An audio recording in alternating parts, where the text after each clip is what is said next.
Assalamualaikum warahmatullahi wabarakatuh. Alhamdulillah wa syukurillah wa nikmatillah la haula wa la quwata illa billah. Pemirsa yang dirahmati oleh Allah Subhanahu wa taala, Bapak Ibu serta hadirin yang dimuliakan oleh Allah Subhanahu wa taala. Puji syukur senantiasa kita aturkan kepada Allah Subhanahu wa taala, Tuhan yang Maha Kuasa, karena atas nikmat yang sudah diberikan kepada kita, baik nikmat iman, nikmat kesehatan, dan nikmat kesempatan, sehingga kita masih dipertemukan lagi di channel kami, yaitu Cermin Anak Soleh. Mudah-mudahan tampilan kali ini bisa menginspirasi keimanan dan ketakwaan kita di hadapan Allah Subhanahu wa ta'ala. Amin amin amin ya robbal alamin. Selanjutnya, selawat dan salam semoga tetap tercurah pada junjungan Nabi besar kita Muhammad SAW yang senantiasa kita nantikan syafaat ataupun pertolongannya kelak di yaumil qiyamah. Amin ya robbal alamin. Kaum muslimin muslimat yang dirahmati oleh Allah Subhanahu wa taala, dalam kesempatan ini saya mengajak kepada teman-temanku semua yang seiman seagama, dan juga tentunya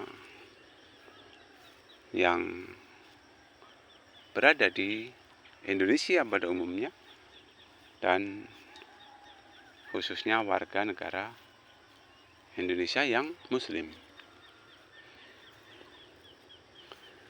Perlu kita ketahui bersama bahwa keterkaitan dengan agama itu unik ya. Jadi harapan dari kita semua selaku kaum muslim yang tentunya yang seagama ya, muslim dengan muslim yang lain yang seagama, kalau kita perhatikan itu hakikatnya ibarat satu tubuh ataupun satu anggota tubuh kita. Manakala ada yang sakit, maka sebagiannya semua akan ikut merasakan sakit. Jadi ini merupakan suatu prinsip dari hadis ini ya, bahwa Islam itu ibarat satu tubuh. Manakala ada yang sakit, maka semua akan terasa sakit. Untuk itu mohonlah kiranya khususnya kaum muslimin muslimat dimanapun Anda berada ya, wabil khusus lagi yang ada di Indonesia, mari sama-sama kita bisa menghormatilah ya, walaupun toh mungkin sudut pandangnya lain, tetapi selama Islam ya mari sama-sama kita hormati ya. Karena dikatakan tadi Islam ibarat satu tubuh, manakala ada yang sakit semua akan merasakan sakit itu ya. Dan keterkaitan dengan agama ini sebenarnya amal ibadah yang orientasinya kepada Allah Subhanahu wa taala. Jadi soal diterima atau tidaknya, yang penting semuanya sudah berjalan sesuai dengan aturan mereka sendiri ataupun aturan-aturan yang sudah ditetapkan dalam Al-Quran dan hadis. Nggak perlulah kiranya kita saling memvonis benar atau salah ya. Terlebih kepada pemimpin-pemimpin kita, kepada tokoh-tokoh agama kita, marilah kita berikan contoh kepada saudara-saudara kita sesama muslim bahwasanya kita ibadah itu sesuai dengan Al-Quran dan hadis. Perkara dia mungkin hadisnya dhaif ataupun hadisnya tidak pas, ya kita doakan mudah-mudahan cepat atau lambat mereka akan memahami dan Allah Subhanahu wa taala akan berikan kepada kita pemahaman yang betul-betul memang sesuai dengan tuntunan agama. Karena suatu hal yang ironis apabila kita sesama muslim saja kita saling menilai yang tidak baik. Jadi kita tetap husnudzon kepada sesama muslim. Berikan kesempatan sesama muslim seluas-luasnya untuk melaksanakan amal ibadahnya sesuai dengan keyakinan mereka sendiri. Karena perbedaan itu sebenarnya merupakan rahmat daripada Tuhan yang Maha Kuasa. Kita nggak perlu istilahnya itu memperdebatkan. Nggak perlu memperdebatkan mana yang paling hebat, mana yang paling benar, mana yang paling pas. Nggak perlu. Yang penting kita sama-sama berusaha, karena kalaupun toh ada pamrih tertentu tanpa ada niat ikhlas mengharap ridho dari Allah Subhanahu wa taala, maka semua juga akan sia-sia. Ibadah kita saja diterima atau tidaknya itu adalah rahasia Allah Subhanahu wa taala. Kalau ibadah kita diterima atau tidaknya itu rahasia daripada Allah Subhanahu wa taala, untuk itu buat apa kita saling memvonis sesama muslim tentang amalan-amalan yang mereka kerjakan. Biarinlah, yang penting tidak mengganggu hak asasi kita. Karena keyakinan di dalam hati manusia itu kalau memang sudah betul-betul menghunjam di dalam lubuk hati yang paling dalam, terkadang nggak tergoyahkan. Tetapi kalau masih sebatas iman yang mungkin tipis, mereka akan merasa terombang-ambing, sehingga tidak ada kepastian yang mereka pahami. Jadi kalaupun toh memang sudah ada kepastian dari seseorang akan pemahaman yang ia peroleh dari guru-gurunya, dari para ustadznya, dari para kiainya, udah biarin saja. Yang penting tidak mengganggu hak asasi kita. Bapak Ibu yang dirahmati oleh Allah Subhanahu wa taala, mari kita sama-sama amalkan ibadah kita ini sesuai dengan pemahaman kita masing-masing. Soal mencari ilmu kita punya kewajiban masing-masing. Tetapi kita nggak perlu untuk bisa memaksakan ilmu-ilmu yang kita perlu ini kepada orang lain. Karena masing-masing manusia punya cara, punya pilihan, punya sudut pandang dari pengamalan agama yang ia yakini, yang ia miliki, yang ia mampui untuk amal agama tersebut. Jadi kita, dengan kata lain, mari kita sibuk untuk amal agama kita sendiri. Kita sibuk untuk amal kita sendiri. Orang yang lain pun biar sibuk mengamalkan agamanya sendiri. Yang kita permasalahkan, kita mengajak kepada orang yang belum melaksanakan ibadah. Dan juga kita sebatas mengajak. Kita nggak punya hak untuk memaksa, terlebih untuk membenci, kita nggak punya hak.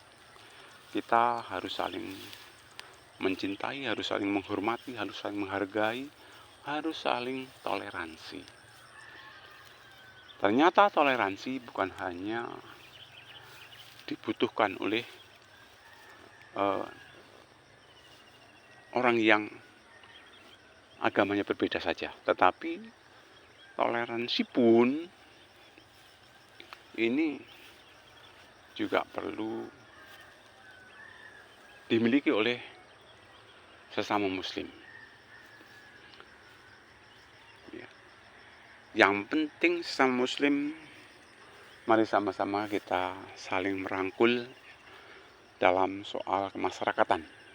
Kalau dalam soal ibadah, walaupun toh sesama muslim mungkin punya sudut pandang yang berbeda, ya silahkan. Yang penting ibadah sholat 5 waktu tetap ya dikerjakan, karena pokoknya ya, sangat-sangat pokok itu masalah ibadah sholat. Soal cara-cara dalam melaksanakan ibadah sholat, ya masing-masing punya cara. Walaupun toh mungkin caranya berbeda, insya Allah tujuannya adalah sama. Pengabdian kepada Allah Subhanahu wa Ta'ala. Ya. Insya Allah kalau kita sama-sama menjalankan syariat yang sudah digariskan dalam Al-Quran dan Hadis, insya Allah amanlah dunia ini. Ya. Amanlah dunia ini, karena kita merasa ibarat satu tubuh. Ya, kita ini adalah satu keluarga lah, ya, keluarga besar kaum muslimin muslimat. Ya. Ibarat satu tubuh, berarti kita masih saudara.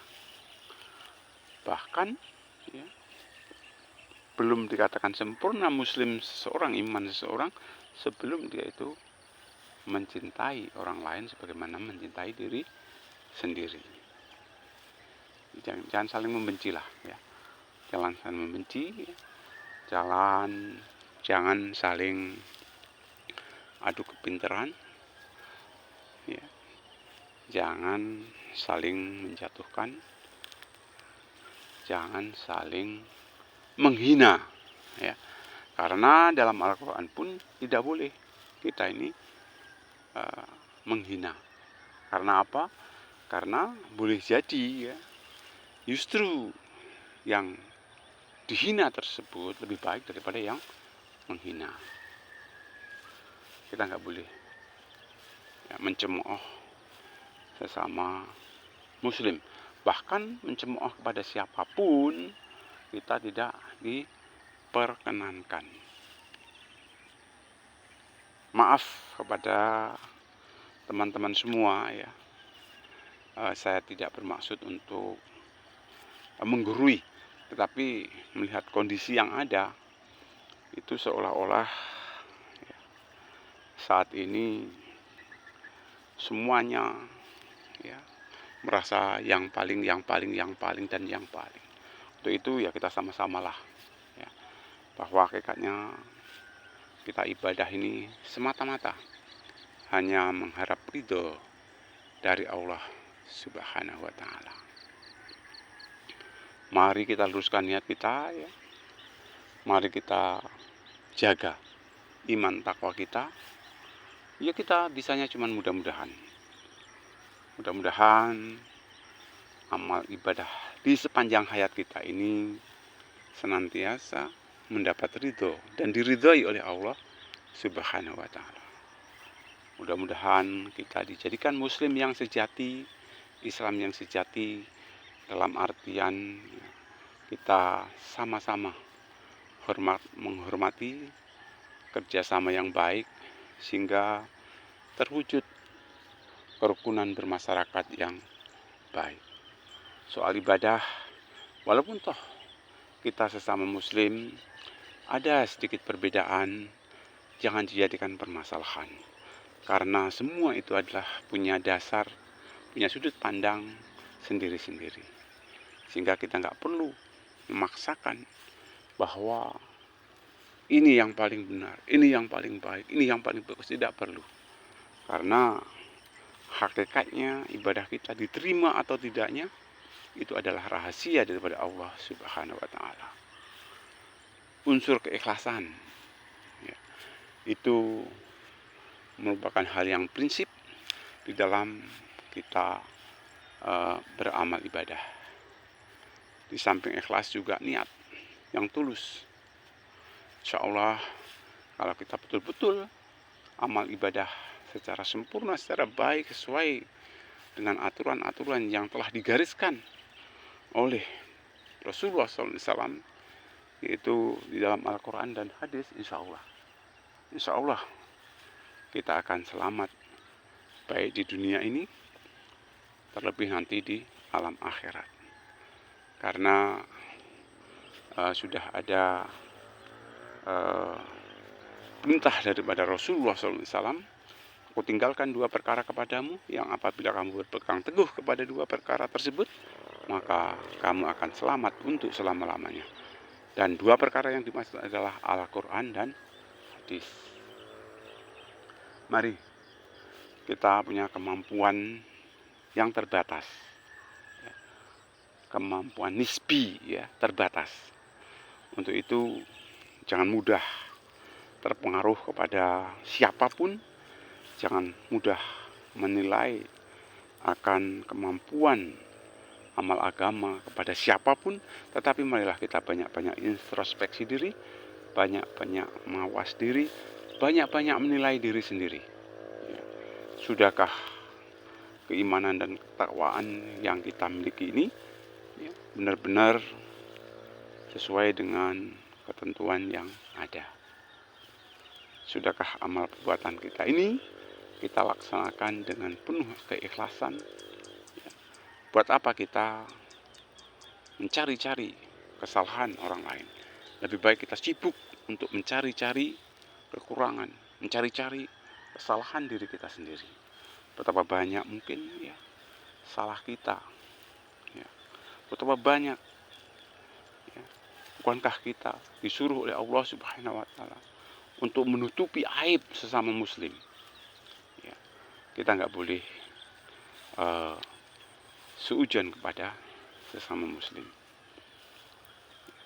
Mungkin itu sekedar ilustrasi buat kita semua. Mudah-mudahan ya, kita tetap dijaga oleh Allah Subhanahu wa Ta'ala kerukunan kita di dalam kehidupan bermasyarakat, kehidupan berbangsa, dan kehidupan bernegara. Sehingga dengan kerukunan tersebut, insya Allah Tuhan akan berikan suatu negara yang baldatun thayyibatun warabun ghafur. Amin, amin, amin, ya rabbal alamin. Sebelum saya akhiri, saya secara pribadi saya minta maaf yang sebesar-besarnya. Mudah-mudahan kita semua senantiasa diberi kemudahan oleh Allah Subhanahu wa Ta'ala untuk amal agama secara baik dan benar. Dan mudah-mudahan keluarga kita juga diberi kemudahan, diberi kemampuan, dan diberi kekuatan lahir, batin, keimanan, ketakwaan hingga akhir hayat kita nanti. Amin, amin, ya rabbal alamin. Terakhir, mudah-mudahan kalaupun toh kita dipanggil oleh Allah Subhanahu wa Ta'ala, mudah-mudahan kita semua dalam kondisi husnul khatimah. Amin, amin, ya rabbal alamin. Itu saja yang dapat saya sampaikan, lebih kurang saya minta maaf. Saya akhiri, Rabbana atina fid dunya hasanah wa fil akhirati hasanah wa qina adzabannar. Lebih kurang saya minta maaf. Assalamualaikum warahmatullahi wabarakatuh.